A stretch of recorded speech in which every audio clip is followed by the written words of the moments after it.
Hello friends, welcome to MCQ वाला। तो friends, जैसा कि आप सभी को पता होगा कि हमारे चैनल पे बिहार दरोगा से रिलेटेड टेस्ट सीरीज चल रहा है, तो जिसमें रुक्मणी में हमने टोटल 15 सेट कंप्लीट करवा रखे हैं। और आज की सेशन में हम देखेंगे सेट नंबर 16 को, और इसमें करेंट अफेयर्स के भी क्वेश्चन है जो कि वीडियो के लास्ट में मिलेंगे आपको, तो वीडियो के अंत तक बने रहिएगा। तो चलिए स्टार्ट करते हैं सेशन को। क्वेश्चन नंबर 1, निम्न में से किस धर्म का कोई धर्म ग्रंथ नहीं है? तो किस धर्म का कोई धर्म ग्रंथ नहीं है? ये है शिंटोइज्म धर्म। ये कहाँ का धर्म है? ये है जापान का धर्म। तो इसको भी ध्यान में रखेंगे। वहाँ पर जो है लगभग 4% आबादी जो है वो शिंटो या शिंटो धर्म को मानने वाले हैं। तो इसका कोई धर्म ग्रंथ नहीं है, इस बात को ध्यान में रखना है।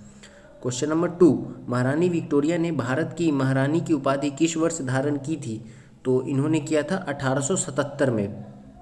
क्या हुआ था? 1 जनवरी 1877 को दिल्ली दरबार का आयोजन हुआ था। इसी में महारानी विक्टोरिया को कैसरे हिंद की उपाधि दी गई थी और भारत की महारानी घोषित किया गया था। टोटल दिल्ली दरबार पूछे तो कितना हुआ था? 3 हुआ था। पहला हो गया 1877, दूसरा हो गया 1903 और तीसरा हो गया 1911। इस बात को भी ध्यान में रखेंगे। क्वेश्चन नंबर 3, ओलंपिक ध्वज की पृष्ठभूमि का रंग क्या है? तो पृष्ठभूमि का रंग पूछ रहा है तो वो हो जाएगा सफ़ेद, ऑप्शन बी। और टोटल पूछे कि उसमें कितना चक्र होता है, ऐसे करके 5 चक्र होता है ना ओलंपिक में, तो इसमें जो होता है नीला चक्र वो यूरोप को दर्शाता है, पीला चक्र एशिया को, काला चक्र अफ्रीका को, हरा चक्र ऑस्ट्रेलिया को और लाल चक्र उत्तरी अमेरिका तथा दक्षिणी अमेरिका को। इस बात को याद रखना है। Question number 4, island of pearl कहाँ है? तो आइलैंड ऑफ पर्ल जो है वो हो जाएगा Bahrain, option B is the right answer. और पूछे कि वाइट एलिफेंट का देश किसे कहा जाता है? तो वो थाईलैंड को कहा जाता है। उगते सूरज का देश यानी सूर्योदय का देश किसे कहा जाता है? तो वो जापान को कहा जाता है। और प्लेग्राउंड ऑफ यूरोप किसे कहा जाता है? तो वो स्विट्जरलैंड को कहा जाता है। इसको भी याद रखना है। चलिए अब देखते हैं question number 5, herring pond dash को कहा जाता है? तो ये कहा जाता है अटलांटिक महासागर को, ऑप्शन बी। अटलांटिक महासागर को कैसे रिप्रेजेंट करते हैं? ये एस इकाई की दिखती है, इसको ऐसे देखते हैं। और क्या होता है कि उत्तरी अमेरिका के पूर्वी तट में हेरिंग मछली बहुत ज़्यादा पाई जाती है, इसलिए जो है अटलांटिक महासागर को हेरिंग पॉन्ड के नाम से जाना जाता है। यह संपूर्ण संसार का 6ठा भाग है। इसकी आकृति अंग्रेजी के अल्फ़ाबेट एस के आकार की होती है, इसको ध्यान में रखना है। और सबसे बड़ा पूछे तो वो हो जाएगा प्रशांत महासागर, इसकी आकृति ऐसे ट्राइंगल होती है। Question number 6, Dutch of east Indies कहाँ है? तो डच ऑफ ईस्ट इंडीज जो है ये इंडोनेशिया को कहा जाता है, option B. Question number 7, the Gardener पुस्तक के लेखक कौन है? तो इस पुस्तक के लेखक है रविंद्रनाथ टैगोर। रविंद्रनाथ टैगोर के द्वारा कुछ और पुस्तकें भी लिखी गई थी, जैसे कि हंगरी स्टोन्स और काबुली वाला, बादल और लहरें, घर बहारे, गीतांजलि, ये सब रविंद्रनाथ टैगोर की पुस्तक है। और साथ ही साथ देखें बाल गंगाधर तिलक का तो हो जाएगा गीता रहस्य। जेम्स मॉरिस का हो जाएगा, इसका हो जाएगा फेयरवेल द ट्रम्पेट्स। और पूछे कि आर के नारायण का तो इसका हो जाएगा पेंटर ऑफ साइंस। इसको भी याद रखना इन सब बातों को। क्वेश्चन नंबर 8, किसने 1926 में दूरदर्शन का आविष्कार किया था? तो ये किया गया था जॉन एल बेयर्ड के द्वारा, option A is the right answer. और पूछे कि टेलीविज़न का आविष्कार कब किया गया था? तो वो 1927 में किया गया था। किसके द्वारा? टेलर फारूशवर्थ के द्वारा। क्वेश्चन नंबर 9, प्रसिद्ध शहर न्यूयॉर्क का वास्तुकार कौन था? तो न्यूयॉर्क का वास्तुकार जो था Minoru Yamasaki, option C is the right answer. और साथ ही साथ कुछ और देख लेते हैं, जैसे कि न्यूयॉर्क में क्या है, जो स्टैच्यू ऑफ लिबर्टी है वो न्यूयॉर्क में ही स्थित है। और न्यूयॉर्क मैनहट्टन द्वीप पर स्थित है, इस बात को याद रखना है। कौन सा द्वीप? मैनहट्टन द्वीप, New York. Question number 10, Sabina airlines किस देश की सेवा है? तो ये कहाँ की है? ये बेल्जियम की है, ऑप्शन ए। और इजराइल का याद रखेंगे ELAL, अभी चर्चा में है इजराइल, इसलिए इजराइल का भी याद रखना है। और जापान का पूछे तो ये हो जाएगा जापान एयरलाइंस। और म्यांमार का क्या हो जाएगा? Union of Myanmar Airways. Question number 11, AK-47 का आविष्कार किसने किया था? तो AK-47 का जो आविष्कार था वो Mikhail Kalashnikov, option C is the right answer. ये 1947 में इसका आविष्कार किया गया था, इसलिए इसके आगे 47 लगा हुआ है। ये क्या है कि एक बार में जो है 30 गोलियां छोड़ सकते हैं इससे, और 1 मिनट में बोले तो कम से कम 600 राउंड, इसलिए इसको Guinness book of world record में भी इसको दर्ज किया गया है। क्वेश्चन नंबर 12, कौन सी वह रेखा है उस क्षेत्र वन सीमा बनाती है जहां सूर्य जून संक्रांति के समय कभी डूबता नहीं और दिसंबर संक्रांति के दौरान उगता नहीं है? तो ये हो जाएगा आर्कटिक वृत्त, option C is the right answer. जैसे कि ये 0 डिग्री भूमध्य है, इससे ऊपर जो 23.5 डिग्री है इसको हम कहते हैं कर्क रेखा, और 23.5 डिग्री नीचे जो है इसको हम कहते हैं मकर रेखा, इसको भी याद में रखना है। और 21 जून को क्या होता है, उत्तरी गोलार्ध में सबसे लंबा दिन होता है, इसको भी ध्यान रखना है। क्वेश्चन नंबर 13, विषुवतीय वन सबसे अधिक पाए जाते हैं, तो ये कहाँ पे पाए जाते हैं? ये पाए जाते हैं Amazon basin, option D is the right answer. Amazon क्या है कि विश्व का सर्वाधिक जैव विविधता हॉटस्पॉट वाला भी क्षेत्र है, इसी को अमेजन को ही धरती का यानी पृथ्वी का फेफड़ा भी कहा जाता है। और पूछे कि सर्वाधिक सघन वन वाला क्षेत्र, तो वो भी हो जाएगा अमेजन बेसिन। क्वेश्चन नंबर 14, निम्नलिखित में से कौन सा एक उदाहरण दैनिक जीवन में उदासीनीकरण का नहीं है? तो ये आयरन पर जिंक की परत चढ़ाना, इसको क्या बोलते हैं? तो इसको बोलते हैं गैल्वेनाइजेशन। इससे क्या होता है कि आयरन को हम जंग लगने से बचा सकते हैं जिंक की परत चढ़ा के। क्वेश्चन नंबर 15, जीवन के रासायनिक विकास का किसने प्रस्ताव रखा था? तो ये रखा था ओ पेरिन के द्वारा, option C is the right answer. 16, दूरबीन की आवर्धन क्षमता को बढ़ाने के लिए फोकस दूरी क्या होता है, आंख के लेंस की कम करनी चाहिए, option D is the right answer. दूरबीन की आवर्धन क्षमता का फॉर्मूला क्या होता है, एम बराबर ये होता है अभिदृश्य की फोकस दूरी यानी कि FO और नेत्रिका की फोकस दूरी यानी कि FE, इससे क्या होता है दूरबीन की आवर्धन क्षमता निकाली जाती है। क्वेश्चन नंबर 17, एक वस्तु एक वृत्त का चक्कर लगा रही है तब क्या होता है, तब गति बदलती है, ऑप्शन सी। आपको पता होगा कि एक होता है सेंट्रीपिटल फोर्स, एक होता है सेंट्रीफ्यूगल फोर्स। जो केंद्र की तरफ बल लग रहा होता है उसको बोलते हैं सेंट्रीपिटल फोर्स, और जो बाहर की तरफ लगता है उसको बोलते हैं सेंट्रीफ्यूगल फोर्स, इसको याद रखना। 18 नंबर, पदार्थ के अनुभार की गणना की जा सकती है माप कर, क्या माप के कर सकते हैं? तो वो वाष्प घनत्व को माप के कर सकते हैं। पदार्थ का अनुभार, इसका फॉर्मूला क्या होता है? इसका फॉर्मूला 2 गुने वाष्प घनन यानी कि वॉल्यूम डेंसिटी, वेपर डेंसिटी। और पदार्थ की जो होती है वो 5 भौतिक अवस्थाएं होती हैं, पहला ठोस, उसके बाद द्रव, उसके बाद गैस, उसके बाद प्लाज्मा, उसके बाद बोस-आइंस्टीन। और ये प्लाज्मा जो होता है ये उच्च ताप पर पाए जाने वाला पदार्थ की अवस्था है, इसमें पदार्थ आयन के रूप में पाए जाते हैं, इसको याद रखेंगे। 19, निम्नलिखित में से कौन सा विकल्प धातुओं के पिघलने के तापमान का बढ़ता क्रम दर्शाता है? तो ये कौन सा हो जाएगा? ये हो जाएगा पारा, एल्युमिनियम, तांबा और लोहा। क्या बोल रहा है? बढ़ता क्रम। तो लोहा जो है ये 1538 डिग्री सेल्सियस पे इसको पिघलाएंगे। तांबा जो है, तांबा का लगभग 1000 के आसपास, नहीं 1000 नहीं है, हाँ 1000 के आसपास है। एल्युमिनियम जो है ये 660 है, और पारा जो है ये लगभग 400 के आसपास है। और पारा का परमाणु क्रम कितना होता है? ये 80 होता है, इसी को हम क्विक सिल्वर भी कहते हैं। 20, मोलिस परीक्षण का प्रयोग होता है, तो ये किसके लिए होता है? घोल में कार्बोहाइड्रेट की पहचान करने के लिए मोलिस परीक्षण, option B is the right answer, याद रखेंगे। 21, टेबल साल्ट का रासायनिक नाम क्या है? तो ये है sodium chloride, sodium chloride, option A is the, अच्छा ये sorry calcium chloride, option D is the right answer, NaCl। Question number 22, स्तनपायी जीवों में निषेचन कहाँ होता है? तो निषेचन कहाँ पे होता है? ये होता है डिंब वाहिनी नली, option B. Question number 23, diaphragm किस में सहायक होता है? तो ये श्वसन लेने में सहायक होता है, ऑप्शन बी, मनुष्य जो होता है सांस लेने की दर लगभग 16 से 18 बार प्रति मिनट होती है, और हम एक दिन में लगभग कितना लीटर सांस ले लेते हैं ऑक्सीजन? 3500 लीटर ऑक्सीजन हम लोग एक दिन में ले लेते हैं। क्वेश्चन नंबर 24, इंग्लैंड का दौरा करने वाला प्रथम भारतीय कौन थे? तो ये जो प्रथम भारतीय थे ये राजा राम मोहन राय थे। इनको राजा की उपाधि कौन दिया था? तो ये अकबर द्वितीय दिया था, और ये अकबर द्वितीय के ही दूत बन के इंग्लैंड गए थे, इसको भी ध्यान में रखना है। और ये किसके शासनकाल में गए थे? तो विलियम चतुर्थ के शासनकाल में इंग्लैंड गए थे।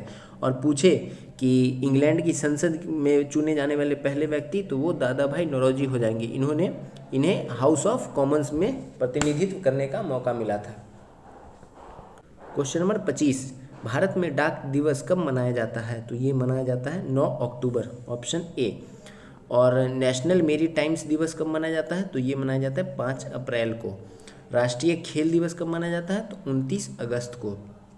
इसको भी याद रखना है। 15 जनवरी को क्या मनाया जाता है? थल सेना दिवस मनाया जाता है। 23 जनवरी को क्या मनाया जाता है? पराक्रम दिवस मनाया जाता है। इन सब बातों को याद रखना है। और 8 अक्टूबर को पूछे तो एयरफोर्स डे। 26, राष्ट्रीय पशु के रूप में बाघ को स्वीकार किया गया, तो कब बाघ को स्वीकार किया गया था? नवंबर 1972 में। और इसका पूछे कि साइंटिफिक नेम क्या है? तो पैंथेरा टाइग्रिस लिनियायस। 27, भारत के राष्ट्रगान के लघु रूप को गाने की अवधि है, तो ये कितनी अवधि है? ये है 20 सेकेंड। और पूछे कि राष्ट्रगीत को गाने में कितना समय लगता है? तो वो होता है 52 सेकेंड। इसको याद रखेंगे। और जनगण मन का जो अंग्रेजी अनुवाद था वो 1919 में मॉर्निंग सॉन्ग ऑफ इंडिया के नाम से हुआ था। और राष्ट्रगीत को गाने का जो पूरा समय होता है वो होता है 65 सेकेंड्स। एक और फैक्ट है, इसको भी याद रखेंगे कि संसद के सत्र की शुरुआत राष्ट्रगान से और समापन जो होती है वो राष्ट्रगीत से होती है। 28, 13 जुलाई 1977 से भारत रत्न पुरस्कार बंद कर दिया गया था। 1980 में प्रधानमंत्री श्रीमती इंदिरा गांधी द्वारा इसे पुनः शुरू किए जाने के पश्चात इस पुरस्कार से सर्वप्रथम किसे विभूषित किया गया था? तो उसके बाद जो ये सर्वप्रथम मिला था ये मदर टेरेसा को मिला था, ऑप्शन बी। पूछे कि इसकी शुरुआत कब से की गई थी भारत रत्न पुरस्कार की? तो ये 1954 से स्टार्ट किया गया था, इसको याद रखेंगे। 29, कौन सी नृत्य गरीबों की कथकली कही जाती है? तो ये कहा जाता है उट्टन थुल्लन, ऑप्शन ए। कथकली कहाँ का है शास्त्रीय नृत्य? तो ये केरल का हो जाएगा। केरल का एक और है मोहिनी अट्टम, इसको भी याद रखेंगे। और पूछे कि सबसे प्राचीन शास्त्रीय नृत्य कौन सा है? तो वो हो जाएगा भरतनाट्यम, जो कि तमिलनाडु का है। अब 30 नंबर, सूची 1 को सूची 2 से मिलाना है, तो आइए मिलाते हैं। सुख निवास ये कहाँ पे है? तो ये है बूंदी। उम्मेद भवन ये कहाँ पे है? जोधपुर। चिन्ना केशव मंदिर ये कहाँ पे है? बेल्लूर। मान मंदिर ये कहाँ पे है? ग्वालियर। और चश्मा शाही ये कहाँ पे है? जम्मू कश्मीर। तो सही क्या हो जाएगा? Option D. 31, किस गवर्नर जनरल ने भारत में अंग्रेजी पढ़ाई की शुरुआत की थी? तो ये कौन था? तो ये लॉर्ड बेंटिक, ऑप्शन सी। इसी के समय में कर्नल स्लीमैन की सहायता से बेंटिक ने 1830 में ठगी प्रथा का भी अंत किया था, इसको भी याद रखेंगे। और अंग्रेजी की पढ़ाई तो लॉर्ड बेंटिक। और पूछे कि भारतीय नागरिक सेवा हेतु पहली बार प्रतियोगिता परीक्षा कब किसके शासनकाल में शुरुआत किया गया था? तो डलहौजी। और डलहौजी से रिलेटेड एक और फैक्ट है कि इसी के समय 1853 में रेल की भी शुरुआत की गई थी। और अंग्रेजी शिक्षा का जनक किसे माना जाता है? तो वो माना जाता है मैकाले को, इसको भी याद रखेंगे। करजन के समय क्या हुआ था? बंगाल का विभाजन 1905 में। चलिए 32 नंबर, मराठा शासन के आरंभिक दशकों में भू राजस्व मापने की सर्वाधिक प्रचलित इकाई क्या थी? तो ये जो सर्वाधिक प्रचलित इकाई थी ये थी काठी, ऑप्शन बी। मराठा साम्राज्य का संस्थापक किसे कहते हैं? तो वो शिवाजी को कहते हैं। और इनका जो भू राजस्व कर नीति था वो मलिक अंबर की भू राजस्व की नीति से प्रभावित था, इसको भी याद रखेंगे। 33, मार्च 1784 में मंगलौर की संधि किसके प्रभाव में हुई थी? तो ये हुआ था Lord Macartney, option D is the right answer. किसके बीच में हुआ था? तो ये हुआ था मंगलौर की संधि टीपू सुल्तान और अंग्रेज के बीच में। टोटल कितना मैसूर युद्ध हुआ है? तो वो 4 आंग्ल मैसूर युद्ध हुआ है, 3 संधि के तहत समाप्त होगा, चौथे में टीपू सुल्तान मर जाएंगे। पहला जो है उसका समापन होता है आपको मद्रास की संधि के साथ, दूसरा होता है मंगलौर की संधि के साथ, और तृतीय महामंगल श्रीरंगपट्टनम की संधि के साथ। इसका ट्रिक है महामंगल श्री, इसको याद रखेंगे। पहला मद्रास, दूसरा मंगलौर और तीसरा श्रीरंगपट्टनम। क्वेश्चन नंबर 34, बौद्ध धर्म की व्रजज्ञान शाखा के अंतर्गत बुद्ध बोधिसत्व की पत्नी का क्या नाम था? तो इनकी पत्नी का क्या नाम हो जाएगा? ये हो जाएगा तारा, ऑप्शन डी। गौतम बुद्ध के बारे में देखेंगे तो इनको ज्ञान की प्राप्ति कहाँ पे हुई थी? तो वो बोध गया में हुई थी। उसके बाद जो ये अपना सर्वप्रथम उपदेश वो कहाँ पे दिए थे? सारनाथ में दिए थे। पूछे सर्वाधिक उपदेश, तो वो श्रावस्ती में हो जाएगा। और गौतम बुद्ध के पूर्व जन्मों की जो कथा है उसको क्या कहते हैं? उसको जातक कथा कहते हैं। इसको भी नोट करेंगे। क्वेश्चन नंबर 35, कुमार संभवम ने किसके जन्म का वर्णन किया है? तो ये किया है कार्तिकेय, ऑप्शन डी। कुमार संभवम जो है ये कालिदास द्वारा लिखी गई है। कालिदास की कुछ और रचनाएं हैं जैसे कि कल्पना शक्ति, मेघदूतम, और उसके बाद अभिज्ञान शकुंतलम जो है इनका सर्वश्रेष्ठ है। इसको भी याद रखेंगे। 36, निम्नलिखित कथनों पर विचार कीजिए। गुरु नानक का जन्म 1478 में हुआ था, तो ये सही बात है। नहीं, ये गलत बात है। क्वेश्चन नंबर 36, निम्नलिखित कथनों पर विचार कीजिए। गुरु नानक का जन्म 1478 में हुआ था, नहीं, इनका जन्म 1469 में हुआ था। कहाँ पे हुआ था? तो ये तलवंडी में हुआ था। अमृतसर नगर की स्थापना गुरु रामदास ने की है, ये सही बात है। फारसी में जफरनामा गुरु गोविंद सिंह द्वारा लिखी गई है, तो ये सही बात है। शीशगंज गुरुद्वारा 5वें गुरु का स्मारक है, तो ये गलत बात है। ये 9वें गुरु तेग बहादुर का स्मारक है जो कि नई दिल्ली में है। तो इस हिसाब से option B is the right answer. 37, निम्नलिखित में से कौन सा युग्म सुमेलित नहीं है? तो कौन सा सुमेलित नहीं है? आईपीसी का लागू, ये किसके समय हुआ था? तो ये जो हुआ था ये कैनिंग के समय में हुआ था, तो ये गलत हो जाएगा। डलहौजी नहीं होगा, कैनिंग होगा। और इल्बर्ट बिल जो विवाद है ये रिपन से जुड़ा हुआ है, और इसके द्वारा क्या किया गया था कि भारतीयों को यूरोपीय के समान अधिकार न्यायिक क्षेत्र में देना चाहते थे, लेकिन इसका विवाद हो गया था। इसको याद रखेंगे, बहुत इंपॉर्टेंट है। इल्बर्ट बिल रिपन, अंग्रेजी शिक्षा के जनक मैकाले, आईपीसी का निर्माण मैकाले, और आईपीसी का लागू ये कैनिंग। 38, दिल्ली सल्तनत में सर्वाधिक दास किस सुल्तान के पास थे? तो ये किसके पास था? ये था फिरोज शाह तुगलक के पास। इन्होंने दासों के लिए एक अलग से विभाग भी बना के रखा था, दीवाने बंदगान। 39, किसके शासनकाल में मुगल और मराठों के मध्य मतभेद चरम पर पहुंच गया था? तो ये पहुंच गया था किसके समय? ये औरंगजेब के समय। क्या कहते कि शिवाजी उसके जैसे कि बीजापुर वगैरह को भी लूट लिए थे, सूरत को भी लूट लिए थे। इसी के चक्कर में औरंगजेब से सर्वाधिक मतभेद हुआ था इनका। क्वेश्चन नंबर 40, किस बौद्ध दार्शनिक ने रहस्यवाद का सर्वप्रथम प्रतिपादन किया है? तो ये किया गया है अश्व घोष के द्वारा, option D is the right answer. बौद्ध धर्म के त्रिरत्न है बुद्ध, धम्म, संघ, इसको भी याद रखेंगे। क्वेश्चन नंबर 41, जैन दर्शन किससे संबंधित है? तो ये किससे संबंधित है? ये सांख्य से संबंधित है, ऑप्शन बी। जैन में पूछे तो टोटल कितने ज्ञानी थे? तो ये 24 में कौन थे? तो महावीर स्वामी। और जैन धर्म का त्रिरत्न क्या है? तो वो है सम्यक दर्शन, सम्यक ज्ञान, सम्यक आचरण, इसको भी ध्यान में रखेंगे। Question number 42, question number 42, Tiruchirappalli किस नदी के किनारे स्थित है? तो ये किसके किनारे स्थित है? ये है कावेरी के किनारे स्थित है, option C is the right answer. कुछ और जगहों के देख लेते हैं, जैसे कि विजयवाड़ा, ये किस नदी के किनारे स्थित है? तो ये कृष्णा नदी के किनारे स्थित है। दिल्ली पूछे तो वो हो जाएगा यमुना, और पूछे कि आपसे जबलपुर तो वो हो जाएगा नर्मदा, जबलपुर। और कावेरी पूछे तो ये क्या है? इसको बोला जाता है दक्षिणी भारत की गंगा, इसको भी ध्यान में रखेंगे कावेरी को। क्वेश्चन नंबर 43, भारत का प्रथम नाभिकीय संयंत्र का क्या नाम है? तो इसका नाम है Apsara, option B is the right answer. और नाभिकीय जो संलयन होता है ये किस किस में होता है, सूर्य और तारों में जो ऊर्जा का स्रोत है वो नाभिकीय संलयन के द्वारा ही होता है। इस बात को भी नोट कर लेंगे, इसमें बहुत कन्फ्यूजन होता है विखंडन और संलयन। तो संलयन के द्वारा होता है सूरज और तारा में, इसको याद रखेंगे। 44 भारत में स्थानीय स्वशासन का प्रारंभ निम्नलिखित में से किसने किया था? तो ये किया गया था लॉर्ड रिपन के द्वारा, ऑप्शन बी। इसी के द्वारा 1882 में स्थानीय स्वशासन का प्रारंभ किया गया था। और पूछे कि वर्नाकुलर प्रेस एक्ट को समाप्त कौन किया था? तो ये भी हो जाएगा लॉर्ड रिपन 1882 में। और 1881 में प्रथम कारखाना अधिनियम भी इसी के द्वारा लाया गया था। आर्म्स एक्ट और वर्नाकुलर प्रेस एक्ट इसको भी रद्द किया था लॉर्ड रिपन। और सिविल सेवा की जो उम्र है उसको बढ़ाकर पुनः 21 वर्ष कर दिया था।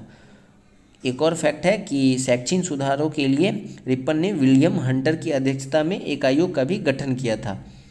और इसी के समय स्ट्रेची आयोग का भी गठन किया गया था अकाल संहिता की जांच के लिए। तो रिपन का बहुत सारा काम है, इसको आप एक एक करके नोट करेंगे और याद रखेंगे। 45 गीतांजलि एक्सप्रेस कहाँ से कहाँ तक चलती है? तो ये कहाँ से कहाँ तक चलती है? ये चलती है हावड़ा से मुंबई तक। और भारतीय रेलवे बोर्ड की स्थापना कब हुई थी? तो वो हुई थी 1905 में। और भारत रेलवे बोर्ड का जो बजट है वो आम बजट से कब अलग किया गया था? तो 1924 में किया गया था। एक वर्ष समिति के सिफारिश पर इसको अलग किया गया था। क्वेश्चन नंबर 46 अनुच्छेद को मिलाना है सूची 1 से सूची 2 को। तो इसमें से कौन सा सही है? तो 145 का हो जाएगा न्यायालय का नियम, 127 का हो जाएगा तथार्थ न्यायाधीशों की नियुक्ति, 128 हो जाएगा उच्चतम न्यायालयों में सेवानिवृत्त न्यायाधीशों की उपस्थिति, और 129 हो जाएगा अभिलेख न्यायालय। तो कौन सा कूट सही हो जाएगा? ये कूट हमारा सही हो जाएगा ऑप्शन सी। 47 एक व्यक्ति अवतल लेंस वाला चश्मा पहनता है, इस कारण सामान्यतः दूर स्थित वस्तुओं का प्रतिबिंब उसकी आंखों में कहाँ पर फोकस होगा? तो वो कहाँ पे होता है? वो दृष्टि पटल के सामने, option B is the right answer. ऐसा व्यक्ति जो होता है वो निकट दृष्टि दोष से पीड़ित होता है, इसको याद रखना है। 48 सकल राष्ट्रीय आय और सकल घरेलू उत्पाद अर्थात जीएनपी जीडीपी में क्या अंतर है? तो ये जो अंतर होता है ये विदेशों से प्राप्त निबल आय का अंतर होता है, ऑप्शन सी। और इसका फॉर्मूला क्या होता है? एनएनपी का सकल, इसका होता है जीएनपी माइनस मूल्यह्रास। और जीडीपी का क्या होता है? इसका होता है सकल घरेलू उत्पाद प्लस विदेशों से प्राप्त अर्जित विशुद्ध आय, विदेशों से अर्जित विशुद्ध आय प्लस सकल घरेलू उत्पाद, क्या होता है? जीडीपी। 49 मनुष्य के रुधिर में शर्करा की मात्रा सर्वाधिक कब होती? तो ये होती है भोजन के तुरंत बाद, ऑप्शन बी। क्वेश्चन नंबर 50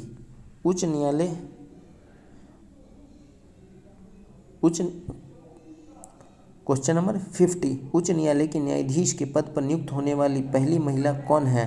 तो ये कौन थी? तो ये थी लीला सेठ, ऑप्शन बी। और पूछे कि ये जो फातिमा बीबी है ये 1989 में उच्चतम न्यायालय की न्यायाधीश बनी थी, इसको याद रखेंगे। 51 अमोनियम क्लोराइड का घोल है, ये क्या है? ये नीले लिटमस को लाल में बदल देता है, ऑप्शन ए। क्वेश्चन नंबर 52 प्रथम लोकसभा चुनाव में कितने राजनीतिक दलों का राष्ट्रीय दल का दर्जा प्रदान किया गया था? तो ये किया गया था 14, ऑप्शन सी। वर्तमान में कितनी है? तो ये 6 है, इसको ध्यान में रखना है। क्वेश्चन नंबर 53 एक वस्तु को 440 में बेचने पर विक्रेता को 10% का लाभ होता है, उसे वस्तु को 380 पर बेचने पर कितने प्रतिशत का लाभ अथवा हानि होगा? तो 440 में बेचता है, 10% का लाभ होता है, तो ये सेलिंग प्राइस है। तो कॉस्ट प्राइस का फॉर्मूला क्या होता है? सेलिंग प्राइस गुने 100 अपॉन प्रॉफिट प्लस 100, तो ये 110 हो जाएगा। तो 0 11 44 यानी कॉस्ट प्राइस है 400 और वस्तु को 380 में बेच रहा है, यानी 20 का लॉस हो रहा है। 20 का लॉस हो रहा है किस पे? 400 पे। और निकालना है हानि प्रतिशत। तो 20 से 20 और 20 पंचे, तो क्या हो जाएगा 5% का हानि। Option C is the right answer. 54 प्रधानमंत्री के पद से त्याग करने वाला प्रथम व्यक्ति कौन है? तो ये थे मोरारजी देसाई। Option B. पूछे सर्वाधिक समय तक प्रधानमंत्री कौन रहे थे? तो वो पंडित जवाहरलाल नेहरू। इसको भी याद रखना है। क्वेश्चन नंबर 55 प्रधानमंत्री की नियुक्ति कौन करता है? तो ये राष्ट्रपति करते हैं। Option C. आर्टिकल 75 के अंतर्गत राष्ट्रपति द्वारा प्रधानमंत्री की नियुक्ति की जाती है। अभी तक पूछे कि प्रधानमंत्री का सबसे लंबा कार्यकाल किसका रहा है? तो वो पंडित जवाहरलाल नेहरू का 16 वर्ष 9 महीने 13 दिन। और सबसे छोटा पूछे तो वो अटल बिहारी वाजपेयी जी का कितना रहा था? 13 दिन। क्वेश्चन नंबर 56 भारत में प्रथम जनगणना कब और किस वायसराय के काल में हुआ था? तो ये हुआ था लॉर्ड मेयो के काल में 1872 में। नियमित रूप से पूछे तो ये 1881 में हुआ था, जो अभी भी हर 10 साल पे होता है।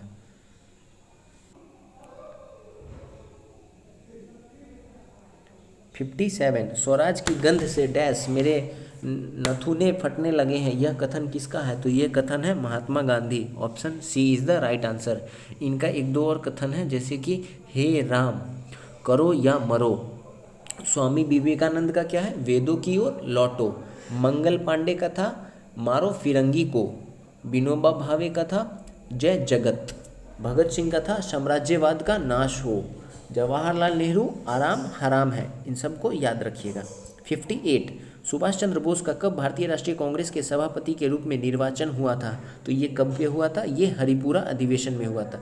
हरिपुरा अधिवेशन कब हुआ था? तो ये 1938 में हुआ था। इसी के बाद 1939 में त्रिपुरी अधिवेशन होगा, जिसमें पट्टाभी सीतारमैया और इनमें चुनाव होगा। लेकिन जीत जाएंगे सुभाष चंद्र बोस और गांधी जी नाराज हो जाते हैं, तो सुभाष चंद्र बोस इस्तीफा दे देते हैं। उसके बाद डॉक्टर राजेंद्र प्रसाद अध्यक्षता करते हैं। 59 सुनीता एक साड़ी की कढ़ाई को 15 दिनों में कर लेती है, जबकि उसी की बहन नेहा इसी काम को 10 दिनों में पूरा करती है। दोनों एक साथ शुरू करती है तो 2 दिन बाद नेहा काम छोड़ देती है। बहुत आसान क्वेश्चन है। एक 15 दिन में कर रही है, एक 10 दिन में कर रही है, यानी टोटल काम कितना हो जाएगा? तो ये टोटल काम हो जाएगा 30। तो इसका इफिशियंसी 2 का है, इसका 3 का है। अब क्या बोल रहा है कि 2 दिन तक दोनों साथ में काम करती है, तो एक दिन में दोनों मिलके कितना काम करेगी? 5 काम। तो 2 दिन में 5 दूना 10 काम, तो बचेगा कितना काम? बचेगा 20 काम। और पूछ क्या रहा है कि सुनीता अकेले कितना दिन में करेगी? तो सुनीता का इफिशियंसी 2 है, तो 20 से इसको डिवाइड कर देंगे तो 10 दिन में कर लेगी। Option A. 60 1912 में बिहार में सर्वप्रथम कांग्रेस का अधिवेशन निम्नलिखित में से कहाँ पर आयोजित हुआ था? तो ये हुआ था बांकीपुर पटना में। इसके अध्यक्ष थे एम माधोलकर। उसके बाद 1922 में कहाँ पे हुआ था? गया में हुआ था। रामगढ़ में कब हुआ था? ये 1940 में हुआ था। इसके गया अधिवेशन के अध्यक्ष कौन थे? तो वो CR दास थे। और रामगढ़ के अधिवेशन के अध्यक्ष कौन थे? तो ये अबुल कलाम आज़ाद थे। अबुल कलाम आज़ाद ही थे जो सबसे युवा अध्यक्ष कांग्रेस की अध्यक्षता करने वाले भी हैं। इसको भी याद रखना है। 61 यदि रघु ये किताब 800 में खरीदता है और 1000 में बेचता है, तो स्वाभाविक है इसको प्रॉफिट हो रहा है। कितने का प्रॉफिट हो रहा है? 200 का। किस पे? 800 पे। तो 100 से मल्टीप्लाई कर देंगे, 4 4 25। Option B is the right answer. 62 Subhash Chandra Bose किस छद्म नाम से कलकत्ता से काबुल पहुंचे थे? तो ये किस नाम से? तो ये पहुंचे थे जियाउद्दीन के नाम से। Option A. 63 बिहार में धातु प्रस्तर युगीन अवशेष मिले हैं, तो ये कहाँ से मिले हैं? तो ये मिला है लौरिया अरेराज, लौरिया नंदराज और रामपुरवा, उपयुक्त में से सभी से। 64 भूमध्य सागरीय क्षेत्र में भारी वर्षा कब होती है? तो ये होता है कब? ये होता है शीत ऋतु के समय। Option D. यहाँ पे क्या होता है? साल भर उच्च ताप और भारी वर्षा रहता है, और जाड़ों के दिन में क्या होता है कि दबाव ज़्यादा पड़ने की वजह से भी बहुत सारी बारिश होती है। 65 निम्नलिखित में से कौन सा नाम उस अधिनियम का है जो भारत की विदेशी मुद्रा नियंत्रित करता है? तो ये क्या हो जाएगा? ये हो जाएगा फेमा। इसे क्या पहले कहा जाता है? तो इसे पहले फेरा कहा जाता था, फॉरेन एक्सचेंज रेगुलेशन एक्ट। बाद में इसका नाम बदल के कर दिया गया फेमा, और ये इसका फुल फॉर्म है फॉरेन एक्सचेंज मैनेजमेंट एक्ट। 66 एक पाइप एक टंकी को दूसरे पाइप से 6 गुना तेजी से भरता है। यदि दोनों पाइप एक साथ टंकी को 22 मिनट में भर सकते हैं, तो तेजी से भरने वाले पाइप टंकी को कितने समय में भर सकेगा? तो क्या बोल रहा है, एक पाइप और दूसरा पाइप का रेशियो क्या है, 6:1 का है। दोनों एक साथ 22 मिनट में भर सकता है, तो कुल कार्य कितना हो जाएगा, 6 और 1 7 गुने 22, तो 154 यूनिट। अब तेज़ी से भरने वाला पाइप कौन है, तो ये 6 है, तो ये कितना देर में करेगा, तो ये 25.66 मिनट, ऑप्शन बी। 67, भारत की राष्ट्रीय आय का अनुमान करने वाला अभिकरण कौन सा है, तो ये है NSO। इसको पहले किससे जाना जाता था, तो ये पहले NSSO एक अलग संगठन था, ये 1950 में बना था। एक था CSO, ये 1951 में बना था। लेकिन 2005 में क्या हुआ, दोनों को जोड़ दिया गया, 2019 में दोनों को जोड़ दिया गया और बना दिया गया NSO 2019 में, इसको याद रखेंगे। 68, बहुचर्चित रहे प्रोफेसर DT लकड़वाला फॉर्मूले का संबंध निम्नलिखित में से किससे है, तो ये फॉर्मूला जो है ये निर्धनता रेखा के निर्धारण से है, ऑप्शन ए। साथ ही साथ आपको एक और चीज़ याद रखना होगा कि तेंदुलकर समिति ये भी किससे है, तो ये भी इसी से संबंधित है, वो गरीबी मापन से, इसको भी याद रखेंगे। 69, एंटीजन और एंटीबॉडी के अध्ययन को क्या कहते हैं, तो इसको कहते हैं सेरोलॉजी, ऑप्शन सी। 70, आधुनिक आवर्त सारणी किस पर आधारित है, तो ये आधारित है परमाणु क्रमांक, ऑप्शन सी। 71, अदिति का ब्लड ग्रुप बी है, वह हर वर्ष रक्तदान करती है, उसका रक्त निम्न में से किस ब्लड ग्रुप के व्यक्ति को चढ़ाया जा सकता है, तो ये चढ़ाया जा सकता है B negative, B positive, AB negative, AB positive, सभी को। और रक्त वर्ग के बारे में सर्वप्रथम कौन बताया था, तो वो लैंड स्टीनर। 72, संयुक्त राष्ट्र में 5 महाशक्तियाँ निषेधाधिकार का उपयोग किसमें करती है, तो ये किसमें करती है, ये करती है सुरक्षा परिषद में। इसमें टोटल कितने मेंबर होते हैं, 15 होते हैं, जिसमें से 5 अस्थाई होते हैं, 10 अस्थाई होते हैं।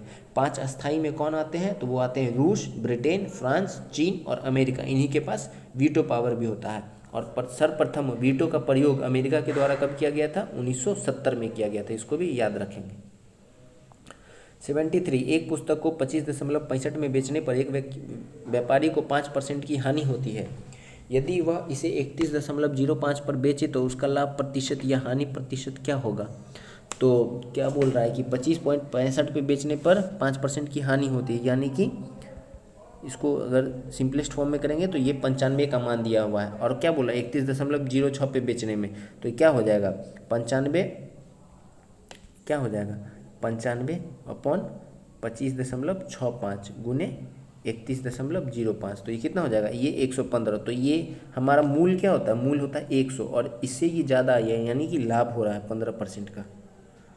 74, भारतीय संविधान ने किस देश के संविधान से राज्यसभा के सदस्यों का निर्वाचन प्रणाली को अपनाया है, तो ये कहाँ से अपनाया गया है, ये दक्षिण अफ्रीका के संविधान से। संविधान संशोधन की प्रक्रिया भी है, वो भी यहीं से अपनाया गया है। ब्रिटेन से हमने क्या सब लिया है, तो बहुत सारा चीज़ लिया है, विधि का शासन, संसदीय विशेषाधिकार, मंत्रिमंडल प्रणाली, ये सब हमने ब्रिटेन से लिया है। आयरलैंड से क्या लिया है हमने, नीति निर्देशक तत्व को लिया है, इसको भी याद रखेंगे। 75, भारतीय संविधान के किस अनुच्छेद में पंचायतों के लिए करारोपण की शक्ति का उल्लेख किया गया है, तो ये किया गया है अनुच्छेद 243H। पंचायतों के लिए टोटल कितना अनुच्छेद है, 243A से लेके O तक। इनमें टोटल विषय कितना है, तो इनको 29 विषय है। और किस अनुसूची में है पंचायत, तो अनुसूची 11 में है। इन सब बात को अच्छे से याद रखना है। 76, जनगणना 2011 के अनुसार किस भारतीय राज्य में अनुसूचित जाति की जनसंख्या सर्वाधिक है, तो अनुसूचित जाति पूछ रहा है तो ये हो जाएगा उत्तर प्रदेश। अनुसूचित जनजाति पूछता तो ये हो जाएगा ST, मतलब ST मध्य प्रदेश। और पूछ रहा है अनुसूचित जाति तो ये हो जाएगा उत्तर प्रदेश। 77, कच्छ की खाड़ी में स्थित कांडला निम्न में से किसके लिए प्रसिद्ध है, तो कांडला जो है ये प्रसिद्ध है निर्यात प्रसंस्करण हेतु। कांडला बंदरगाह कहाँ पे, गुजरात में है, इसको भी याद रखेंगे। 78, विश्व बौद्धिक संपदा संगठन का मुख्यालय अवस्थित है, तो ये कहाँ पे अवस्थित है, तो ये अवस्थित है जेनेवा, ऑप्शन बी। इसकी स्थापना जो है वो 14 जुलाई 1967 को किया गया था, और इसमें अभी वर्तमान में 193 देश हैं। 79, टाइफाइड और कॉलरा विशिष्ट उदाहरण हैं, तो ये है जलजन्य रोगों का, ऑप्शन ए। 80 नर सेक्स हार्मोन है, तो ये कौन सा है? ये है androgen. Option D is the right answer. 81 संयुक्त राष्ट्र पर्यावरण कार्यक्रम का मुख्यालय कहाँ पे है? तो ये है नैरोबी केन्या में। और पूछे पर्यावरण दिवस कब मनाया जाता है? तो ये 5 जून को मनाया जाता है। और इसकी स्थापना कब हुई थी संयुक्त राष्ट्र पर्यावरण कार्यक्रम की? तो ये जो हुआ था स्टॉकहोम में सम्मेलन 1972 में, उसी के परिणाम स्वरूप इसकी स्थापना की गई थी। इसलिए 5 जून को पर्यावरण दिवस मनाया जाता है। इस बार 2023 की थीम क्या है? Solution to plastic pollution. 82 निम्न में से किसने सर्वप्रथम समाजवाद शब्द का प्रयोग किया था? तो ये किया गया था रॉबर्ट ओवेन के द्वारा। Option C. और वर्ष 1936 में कांग्रेस के लखनऊ अधिवेशन में पंडित नेहरू ने समाजवाद को भारत की समस्याओं को हल करने की कुंजी बताया था। इसको याद रखेंगे। 1936 कांग्रेस के लखनऊ अधिवेशन, पंडित जवाहरलाल नेहरू के द्वारा समाजवाद को क्या कहा गया था? समस्याओं को हल करने वाली कुंजी। 83 Modi shaping a global order in flux पुस्तक के लेखक कौन है? तो इस पुस्तक के लेखक हो जाएंगे आपको option B S Jaishankar. 84 INS Tarmugli को भारत के सागर मिशन के अनुरूप किस देश में स्थानांतरित किया गया है? तो ये कहाँ पे किया गया है? ये किया गया है आपको मालदीव। Option D. 85 फरवरी 2023 में भारत की किस खिलाड़ी ने ISSF विश्व कप में महिलाओं की 10 मीटर एयर राइफल में कांस्य पदक जीता है? तो ये हो जाएगा तिलोत्तमा सेन। Option A. 86 6 जून 2023 को स्वदेशी रूप से विकसित भारी वजनी टारपीडो का समुद्र के भीतर सफल परीक्षण किया गया। इस टारपीडो का नाम क्या है? तो इसका नाम है वरुणास्त्र। Option B. 87 प्रवासन के लिए अंतर्राष्ट्रीय संगठन की पहली महिला महानिदेशक एमी पोप किस देश की है? तो ये है अमेरिका की। Option C. अंतर्राष्ट्रीय प्रवासन संगठन का गठन कब किया गया था? 1951 में। 88 तुर्की और सीरिया के आए भूकंप के कारण भारत द्वारा चलाए जा रहे अभियान को क्या नाम दिया गया है? तो इस अभियान को नाम दिया गया है ऑपरेशन दोस्त।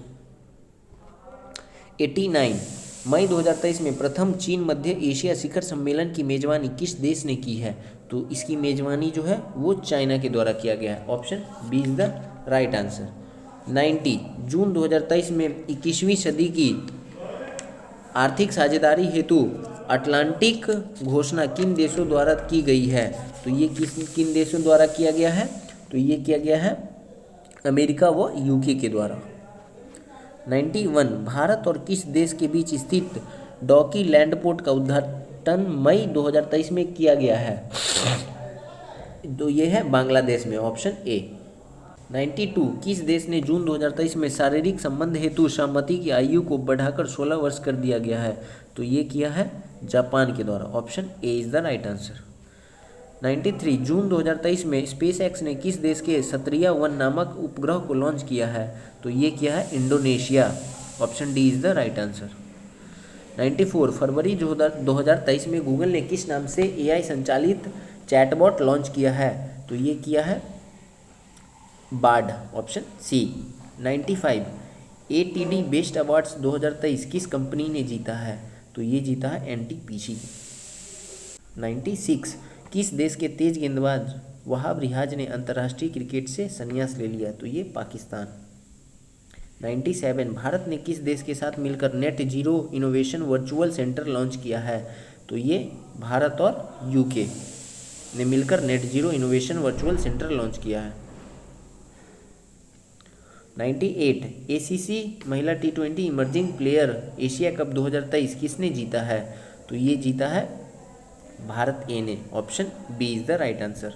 99 जून 2023 में V2 मिनी इंटरनेट उपग्रह किसने लॉन्च किया है? तो ये किया है स्पेस एक्स। Option D. अब है last question, question number 100। IBA महिला विश्व मुक्केबाजी चैंपियनशिप का आयोजन किस शहर में हुआ है? तो ये हुआ है नई Delhi. Option A is the right answer. तो आज ये हमारा सेट नंबर 16 कंप्लीट हुआ। कल हम मिलेंगे एक नई वीडियो में सेट नंबर 17 के साथ। तब तक के लिए आप हमारे चैनल से नहीं जुड़े हैं तो चैनल को सब्सक्राइब कर लीजिए, बेल आइकन को प्रेस कर लीजिए और चैनल से जुड़ जाइए। अपनी तैयारी में और ही मजबूती प्रदान करिए। तब तक के लिए थैंक यू। जय हिंद।